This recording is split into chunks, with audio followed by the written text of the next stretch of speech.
Hey yo, listen, 1053 just dropped. It's time to do some reviewing.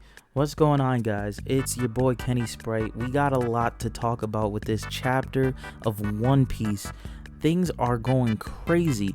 We start off, the five elder stars are yelling at some fodder because apparently they now, at this point in the game, want to remove the D from Luffy's name on his bounty. They're yelling about his picture, and this marine fodder's like, yo, I don't got nothing to do with this. This wasn't even me for real. I didn't even do this. Like, this was CP0. He's like, yo, and he's just getting yelled at by everybody. Reprint them now. Do not let these get out. But they can't get in touch with the printing factory because big news, Morgans is out here putting in the work that he needs to be putting in. We see Morgans doing his job. He's out here putting the right news out. He said no more fake news. He said the last message they sent out by Cypher Pole after they vanished in Wano was, it's Big Mom's ship. That was so long ago. That was 3 years ago. Was that 3 years ago? I don't even remember. It's been a long time. My point being, it's been a long time since Wano began and we saw Big Mom's ship. And we're not having it. Morgans ain't having it. He's putting out the right papers. And the very next page,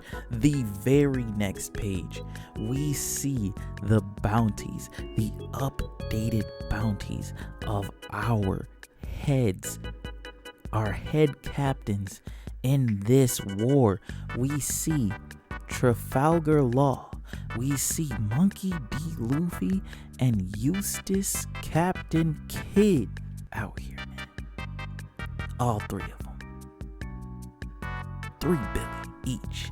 3 billion each. Out here for real. Out here for real.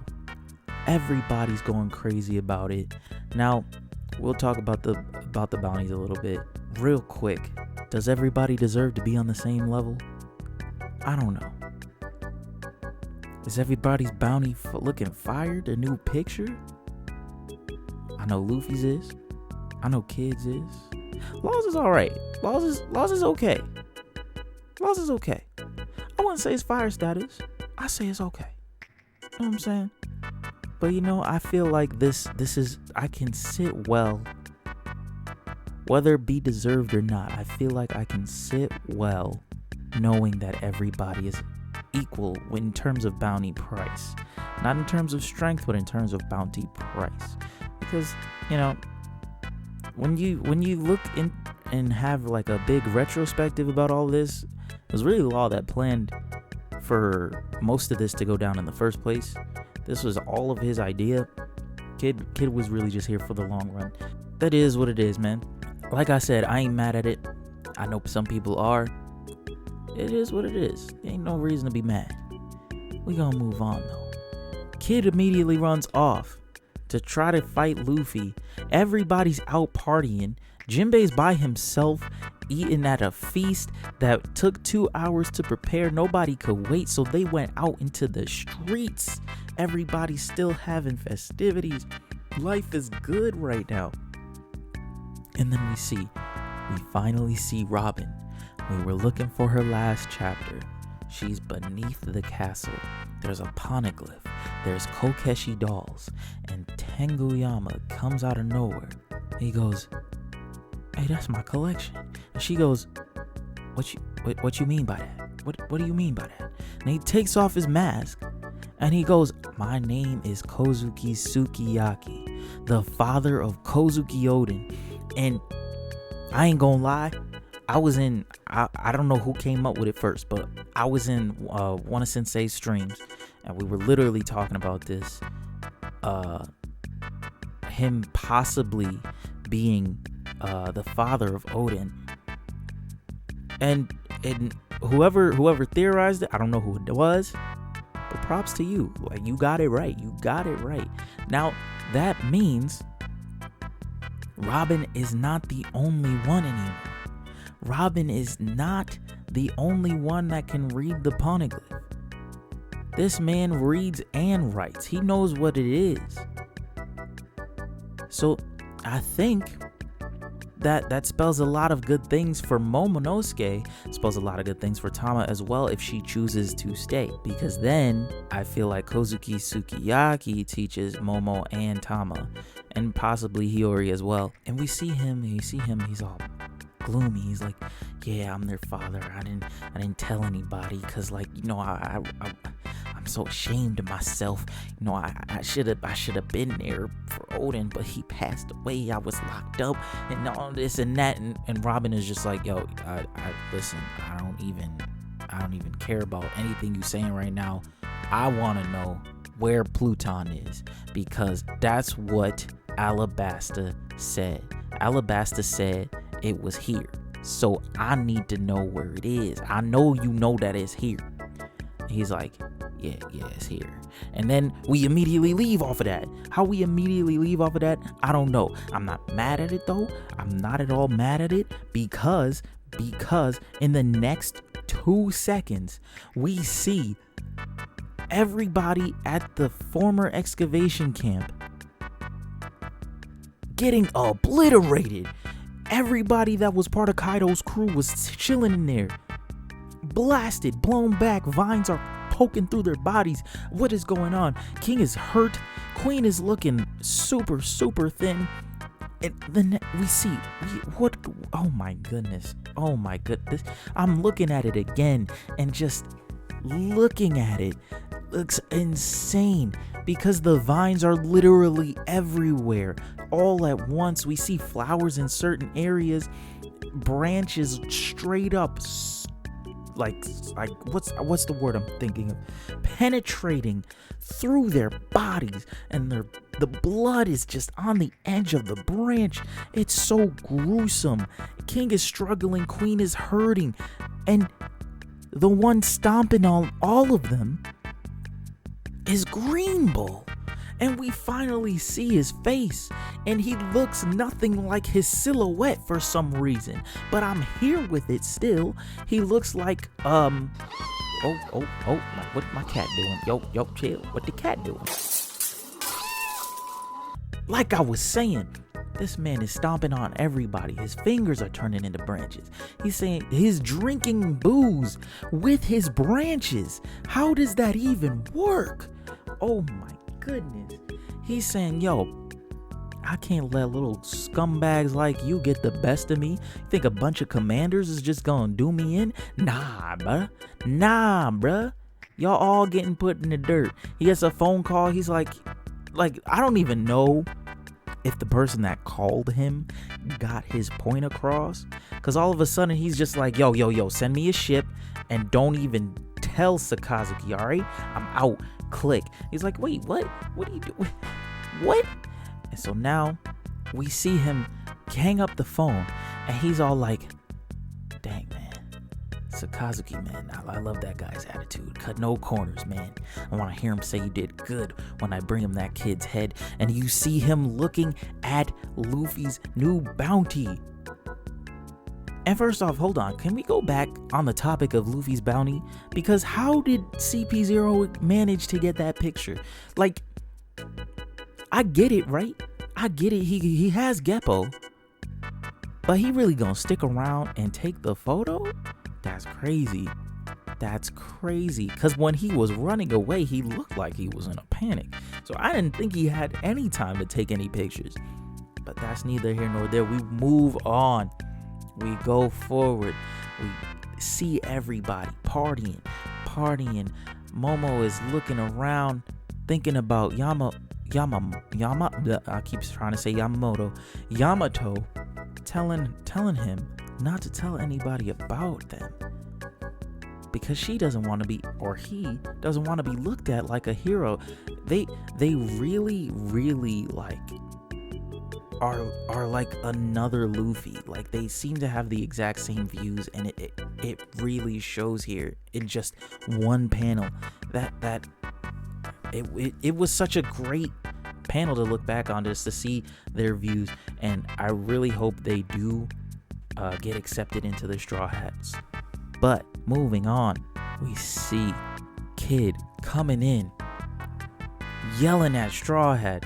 He's like, yo, if I get rid of you right now, if I kill you, then I'ma be chilling. And Luffy doesn't even care what he's talking about. He wraps his arm around his neck like 13 times and is like, yo, let's party, man. And choking this guy out by accident. Everybody's dancing. He's dancing.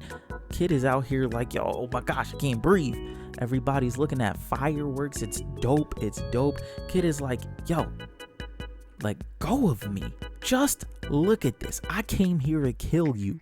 I don't know what happened, but this is who they're calling the 4 Yonko. I said four emperors. I don't know why I said that. This is who they're calling the Yonko right now. And this is the wildest thing. Because I was under the assumption that it would be Luffy, it would be Kid, it would be Law, it would be Blackbeard, it would be Shanks. That was my little assumption there, just based off of what happened prior, them announcing Luffy as a 5th emperor, but not really being there yet. I figured he would actually take that title as 5th emperor this time. People would recognize him more and more. But it happened a little bit differently. We don't have 5 emperors. We're still on 4 this time. So our new 4 emperors, now that Kaido and Big Mom are down, is Red-Haired Shanks, Marshall D. Teach, Monkey D. Luffy, our boy, our best boy, out here for real, knocking people into the ground, into the lava for real. That's our boy. And then, the last but not least, Buggy the Genius Jester. How in the world did Buggy become a Yonko? I don't know. I have the only thing that I can think of. I done dropped my glasses because he takes in like the strongest people. That's his thing. They just end up flocking to him. I was literally thinking about this. Mihawk was talking about Luffy back on Marineford, like saying how his scariest power is that he attracts like those who may have even been enemies at first. He attracts just like the strongest guys. But so does Buggy. Buggy is out here just taking in the strongest people. So then I was like, what if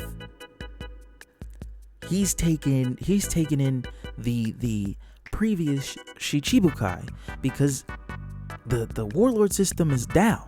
And then I looked to see if anybody else had that same idea, and sure enough, 17 billion people had the same idea. I don't even know. My mic cut out. My point being, Buggy could very well, after the warlord system came down, he could very well have taken in the warlords. Maybe not all of the warlords. I don't see Boa representing him, because now we have a lot of room to play with, and I'll definitely talk about this in another video. But Mihawk, he could be part of the team. Weevil I definitely see being in Buggy's team, because Weevil, as far as we know, is just a stupid kid who's just trying to avenge his daddy. And Buggy literally formed a pact with Whitebeard during Marineford. Just for that one little bit, they had an alliance. So I feel like Weevil would respect him enough to join his ranks. And that's power enough right there. But then we have other warlords as well he can choose from. I can't think of any off the top of my head, but they definitely could be part of his crew. It's something to think about. Other than that, the only thing I can think of to where he would be put so high up on the 4 emperors status is that he found one of the ancient weapons. That is the literal only thing I can think of.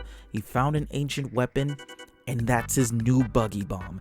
That literally, that would go crazy. that in itself would go crazy, because then Luffy has a reason. Well, Luffy might have a reason to go after him. I don't know if the Straw Hats need the ancient weapons to. I don't know. We'll find out. But that's something for later talk. We see after that, the last couple panels we see is Green Bull talking to himself. Says, sounds like they're having a grand old time. The Navy ain't in any mood to celebrate. The world outside is one unholy mess right now. And as he walks, I didn't notice this the first read through, but as he's walking, he's creating fresh wildlife out there. Like he's creating like a grassy area, like where the canyon was. It's now becoming greenery. It's becoming like a meadowy area, and it's looking good. It's looking amazing. This is going to be something amazing to talk about for the next 4 weeks. Wow. One Piece will return on July 24th, and that's something we got to deal with. But I have thoughts. I have many thoughts in my head, and I will talk about them more in depth, piece by piece. Hopefully, you guys enjoyed this chapter. If you didn't, let me know. And what were your thoughts? Let me know. Tell me in the comments. Talk to me. I'm here. You can talk to me, fam. But that's going to be it for the review. I'ma holler at y'all later. Y'all have a wonderful, wonderful day, night, evening, morning, anything. I'll talk to you later. Peace.